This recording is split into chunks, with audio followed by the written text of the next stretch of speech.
Picture this, the most elegant wedding of the year, packed with the city's elite, cameras flashing, everyone dressed to the nines. The wealthy groom is about to say, "I do," when suddenly a homeless man bursts through those church doors, screaming at the top of his lungs, "Don't get married today, your wife is still alive." The entire congregation gasps. Security rushes to drag him away. But honey, those 6 words are about to unravel a decades-old lie that destroyed 2 lives and reveal a love story so powerful, it'll make you believe in miracles again. What happens next will shock you to your core and remind you that sometimes the truth we think is buried forever is just waiting for someone brave enough to dig it up. This is a story about second chances, about love that refuses to die, and about how one moment of courage can change everything. You're about to discover why this homeless man risked everything to stop a wedding, what terrible secret a powerful man has been hiding for years, and how a woman with no memory of her past holds the key to healing 2 broken hearts. Get ready for a journey that'll make you question everything you think you know about love, loss, and the power of never giving up hope. Now listen here, you're gonna hear a story that'll shake you to your very core. Picture this, the grandest church you ever did see, right there in the heart of the city. Every single pew packed tighter than sardines in a can. Rich folks in their fancy dark suits. Ladies all dolled up in elegant dresses that probably cost more than most people make in a month. Reporters with their cameras ready. Curious onlookers craning their necks to get a better view.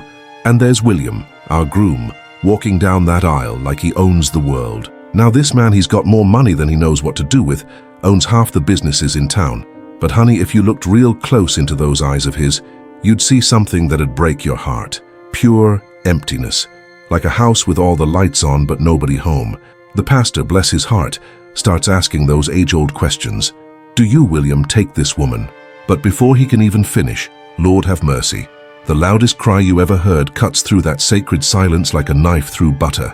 "Don't get married today, your wife is still alive." Every single head in that church whips around faster than you can say what in the world, and there, bursting through those heavy wooden doors, is this raggedy homeless man. His clothes all torn up, hair looking like he ain't seen a comb in years, but those eyes, oh, those eyes were burning with something fierce, something desperate. It's George, y'all. George, the old farmhand. Security comes rushing like bees to honey, ready to drag this poor soul away. But before they can get their hands on him, he locks eyes with William. And I'm telling you, that look was something else entirely, like he was trying to speak straight to William's soul. Before we continue this emotional story, put in the comments below which city you're watching from. It'll be a pleasure to give your comment a little heart.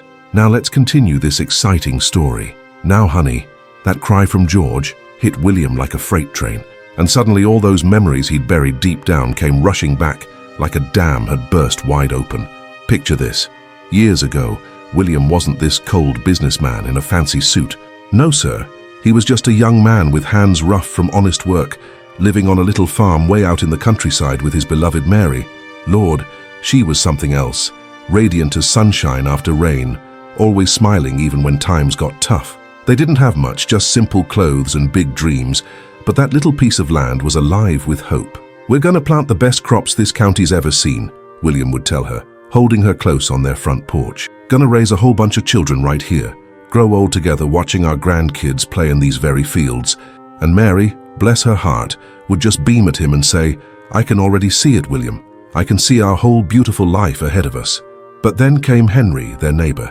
This man was wealthy beyond measure and arrogant as the day is long. The way he looked at Mary made William's skin crawl, like she was some prize he deserved to win. Henry would mutter under his breath whenever he saw them together, "That land and that woman should have been mine." Then came that terrible night that changed everything. Fire erupted from nowhere, consuming their little farmhouse like some hungry beast. Smoke everywhere, flames reaching up to touch the very stars, and screams. Oh Lord, the screams still echo in William's nightmares. Mary vanished into that inferno. William tried desperately to rush in after her, but strong hands held him back. When that roof came crashing down, folks just shook their heads sadly and said, "She never came out. She died." But now, standing there in that church, William's heart was pounding with a terrible question. He never actually saw her body, did he? Y'all, what happened next is going to shake you to your bones. William stood there in that church, his whole world spinning like a tornado, and did something nobody expected. He called off that wedding, just like that.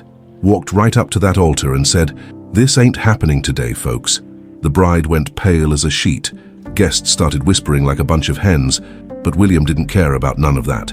All he could think about was finding George, that raggedy, homeless man who'd just turned his life upside down with 6 little words. For days, honey, William searched every corner of that city, went to every shelter, every soup kitchen, every dark alley where forgotten souls gather. His fancy suits got dirty, his polished shoes got scuffed, but he didn't stop, couldn't stop. That seed of hope was growing in his chest like wildfire. Finally, Lord help him, he found George huddled in a corner of the downtown shelter. The man looked worn down to nothing, like life had chewed him up and spit him out more times than anyone should endure. But when George looked up and saw William, those tired eyes cleared up real quick. "I'm George," he said, his voice steady despite everything. "Your old farmhand from way back. That night, William, I saw something nobody else did. I saw Mary escape that fire, wounded real bad, but breathing. She stumbled out the back before that roof came crashing down. She didn't die, son." William's knees nearly gave out. "Why didn't you tell me? Why stay quiet all these years?" George looked around that shelter like the walls had ears, then leaned in close and whispered, "It wasn't safe, William. That man who wanted to tear you two apart, Henry, he still controls everything in that county, still got his fingers in every pie, his eyes watching every move." Now, honey, that's when it hit William like a sledgehammer to the chest. All these years, he'd been living a lie. Now, honey, while William's world was crashing down in that city, let me tell you about a woman living way out in a remote little community where nobody asks too many questions about your past. She goes by the name Sarah now, but deep in her soul, something whispers that ain't who she really is. This woman's got the kindest heart you ever did see, always helping neighbors, tending to sick folks, bringing soup to anyone who needs it. But Lord have mercy, there's this emptiness inside her that just won't quit, like a hole that can't never be filled. The folks in town, they see her as this gentle soul with some mysterious past she don't never talk about. And honey, they're right to wonder, 'cause this woman carries pain in her bones that she can't even name. You want to know something that'll break your heart? Every time someone lights a fire, even just to cook dinner or warm up on a cold night, this poor woman starts shaking like a leaf in a storm. She can't look at flames without her whole body going rigid with terror. Ain't nobody knows why, including her. At night, when sleep finally takes her, these strange dreams come calling. Fragmented images dance through her mind like puzzle pieces scattered by the wind. A man's face always smiling, green pastures stretching as far as the eye can see, strong hands holding hers. But Lord, it's all so fuzzy, like trying to catch smoke with your bare hands. Then one ordinary Tuesday, she's doing her washing when the old radio crackles to life with this country hymn. Something about that melody hits her like lightning from a clear blue sky. Sharp pain shoots through her head, and suddenly she sees him clear as day. This man with gentle eyes singing that very song to her with so much love it takes her breath away. Tears start streaming down her face like a river, and she don't even know why her heart's breaking. Y'all, what happened next is gonna show you how a man can find his soul again when everything seems lost. William made up his mind right then and there. He was gonna uncover the truth, no matter what it cost him. So there they were, William and old George, driving down those dusty dirt roads in William's fancy car, heading back to where it all began. Lord have mercy. Seeing those forgotten small towns through the windshield was like watching his past come alive again. Places that time forgot, where folks still wave from their front porches and know everybody's name. Now, honey, this journey became something William never expected, like a pilgrimage straight to his own heart. This man who'd grown cold and arrogant from all that city money, he started really listening to people for the first time in years. Every gas station attendant, every diner waitress, every farmer they met along the way, William heard their stories with ears wide open.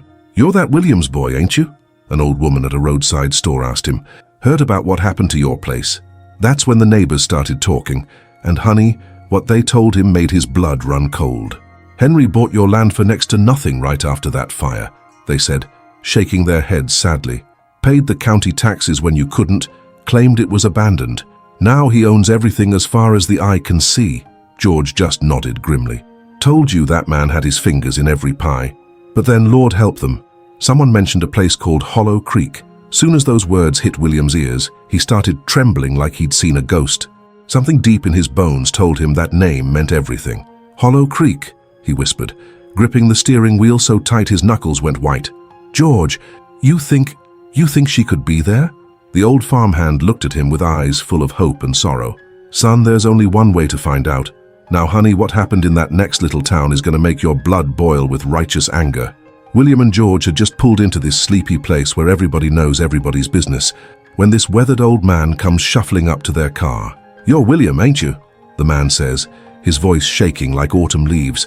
"I'm Tom. Used to work the fields round your parts way back when." William nods, and Tom looks around real nervous-like before leaning in close. "That night your house burned down, sir, I saw something that ain't sat right with me all these years. I saw Henry's men lurking in the shadows, carrying cans that smelled like gasoline. It wasn't no accident, Mr. William. That fire was a trap. Plain and simple." "Lord have mercy!" Those words hit William like a punch to the gut. He turned to George, hoping the old farmhand would tell him it ain't so, but George just hung his head and nodded slow. "It's true, son," George whispered, his voice heavy with years of carrying this burden. "Henry didn't just want your land. He wanted Mary too. Figured if he got rid of you in that fire, he could play the hero, rescue her, make her grateful enough to marry him." William felt his whole world crumbling like a house of cards in a windstorm. All these years, all that wealth he'd built, all them fancy suits and business deals, it was all founded on one cruel, terrible lie. Henry had destroyed his life, stolen his love, and left him believing Mary was gone forever. "But how can I prove it?" William asked, his voice breaking like a teenage boy's. "It's been decades, Tom, ain't nothing left but broken memories and the word of simple folks like us." Tom just looked at him with eyes full of pain and said, "Sometimes, Mr. William, the truth don't need fancy proof. Sometimes it just needs someone brave enough to speak it out loud. Y'all, what I'm about to tell you is going to tear your heart right out of your chest." After all that driving, all that searching, William and George finally reach Hollow Creek. It's this quiet little place tucked away from the world where broken souls come to heal. And there she is, honey. There's Mary, kneeling in a tiny garden, her hands gentle on the earth like she's praying through her fingertips. Lord have mercy. William's heart nearly exploded right there in his chest. After all these years of believing she was gone, there's his beloved, alive and breathing. But when he walks up to her, his legs shaking like a newborn colt, she looks up at him with those same beautiful eyes, but nothing. No recognition, no spark, no memory of the love they shared. She sees him, like he's just another stranger passing through. "Excuse me, ma'am," William whispers, his voice breaking. "You remind me of someone I used to know." Mary tilts her head, confused but polite.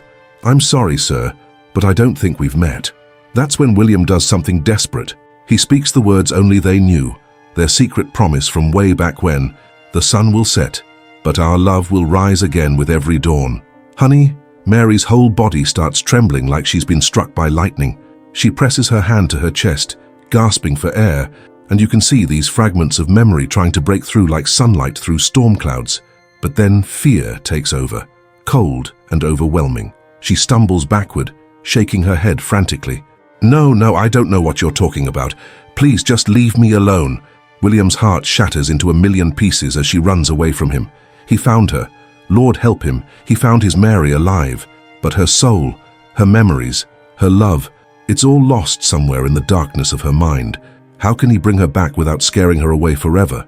Now, honey, what George did next is going to bring tears to your eyes.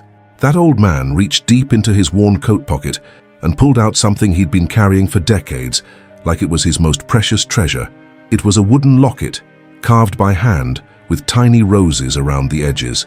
William's breath caught in his throat, because he remembered making that very piece with his own 2 hands, back when love was young and the world was full of promise. "I saved this from the fire," George whispered, his voice thick with emotion. "Found it in the ashes after everything cooled down. Been carrying it ever since, hoping someday I'd get to give it back to where it belongs." William took that locket like it was a sacred relic, his hands trembling so bad he could barely hold it steady. Inside was a tiny picture of them both, young and smiling, arms wrapped around each other like nothing could ever tear them apart. But then, Lord have mercy, doubt started creeping in like poison through his veins. What if showing her this locket made things worse? What if it brought back not just the love, but all that terrible pain from the fire? What if it sent her running so far away he'd never find her again?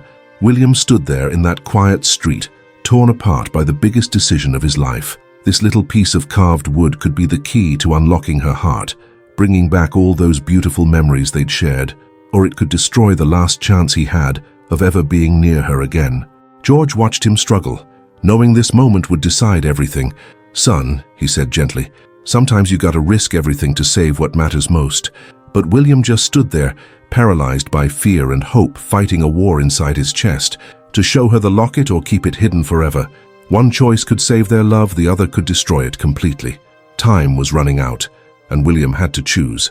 Y'all, what William did next shows you what real love looks like when it's tested by fire. Instead of rushing in like a bull in a china shop, he chose patience. Day after day, he came to that little garden where Mary worked, just helping her tend the plants, never pushing, never demanding nothing. He'd water the tomatoes, pull weeds from the flower beds, and slowly, honey, Mary started getting used to having him around. She'd steal glances at this gentle stranger who seemed to care so much about her little patch of earth. Then one evening, as they sat by a small fire outside her cottage, William started humming, real soft-like. Then the words came, barely above a whisper. "Amazing Grace." How sweet the sound. It was their old song, the one they used to sing together on Sunday evenings. Mary's eyes filled with tears for no reason she could name. Her heart was breaking, and she didn't even know why. That's when William knew it was time. With hands shaking like autumn leaves, he pulled out that wooden locket George had saved all these years. "This belongs to you," he whispered. Soon as Mary touched it, Lord have mercy, memories came flooding back like a raging river breaking through a dam. Their wedding day, lazy afternoons on the porch, his gentle hands, their dreams of children. But then came the fire, the smoke, the terror, and with it, a twisted memory that made her scream, "You left me to die in those flames. You abandoned me." "No, Mary, no," William cried, falling to his knees. "I tried to save you. They held me back." George stepped forward, his voice steady and sure. "Child, he nearly died trying to get to you. I had to drag him away myself." Slowly, like dawn breaking after the longest night, clarity came. Through sobs that shook her whole body, she finally whispered the word that changed everything. "William." They were reunited at last. But honey, some scars run deeper than time can heal. Now honey, what Mary did next took more courage than most folks got in their whole lifetime. She looked William straight in the eyes and said, "I'm ready to face my past. We're gonna make Henry pay for what he did." So back to the city they went, all three of them, William, Mary, and faithful old George. When they walked into that courthouse with their testimony, Henry tried everything he could to intimidate them, sent his fancy lawyers, threatened to ruin what was left of their lives. But something beautiful happened that nobody expected. The townspeople, all them simple folks William had met on his journey, they started showing up one by one. Tom, the farm worker, the old woman from the roadside store, neighbors who'd been too scared to speak for decades. "No more silence," they said, standing shoulder to shoulder. "We ain't gonna let this cruel man hurt nobody else." With all them witnesses and Mary's powerful testimony about that terrible night, Henry's lies finally came crashing down like a house built on sand. Justice was served at last, but honey, that ain't even the most beautiful part of this story. William, this man who'd spent years building an empire, made a choice that'll restore your faith in humanity. He refused to rebuild his wealth. Instead, he took what was left of that old farm and turned it into a foundation to help struggling families, folks who needed a second chance just like he did. At sunset one evening, William and Mary walked hand in hand across their new front porch, watching children play in fields that were alive with hope again. "We cannot bring back the years we lost," Mary said softly, her voice full of peace, "but we've gained something greater."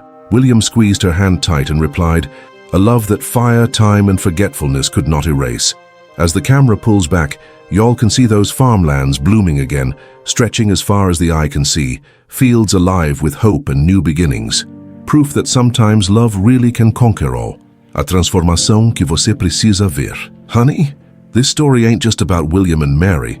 It's about every single one of us who's ever felt like life knocked us down so hard we couldn't get back up. Think about it. How many of us are walking around believing lies about ourselves, about what we deserve, about what's possible in our lives? William spent decades thinking his one true love was gone forever, building a cold empire on the ashes of a lie. But the truth was waiting for him all along. He just had to be brave enough to go looking for it. Mary lived in that quiet little town, helping others while her own heart stayed broken and empty, not even knowing who she really was. But deep down, Something kept calling her back to love, back to hope, back to the truth of who she was meant to be. That's the power every one of us carries inside. The ability to remember who we really are, even when the world tries to make us forget. Questions that will change your life. Now I want you to ask yourself some hard questions, and I mean really think about these. What lies are you believing about your own life right now? What dreams did you bury because someone told you they were impossible? What love, what passion, what purpose are you convinced is gone forever, but might just be waiting for you to go searching for it? Are you living like William in that fancy church, going through the motions of a life that looks successful but feels empty inside? Or are you like Mary, helping everyone else while your own heart stays locked away in some safe but lonely place? Honey, it's never too late to call off the wrong wedding, to leave the comfortable but empty life, to go searching for what your soul really needs. The courage to begin again. Here's what this story really teaches us. Transformation don't come from waiting for someone else to save us. It comes from having the courage to face our own truth, even when it hurts. William had to give up his wealth and status to find his real treasure. Mary had to face those terrifying memories to get her life back. What are you going to have to give up or face to become who you're meant to be? Your story starts now. Don't you dare tell me it's too late for you, that you're too old, that too much time has passed. Love, purpose, and healing don't have expiration dates, sugar. If you're breathing, you got time to write a different ending to your story. Subscribe and keep this journey going. If this story touched something deep in your heart, hit that subscribe button right now and ring that notification bell. These stories ain't just entertainment.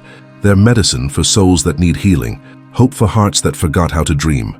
Click on that video appearing on your screen right now to keep watching stories that'll remind you who you really are and what you're truly capable of. Your transformation is waiting, honey. Don't make it wait any longer.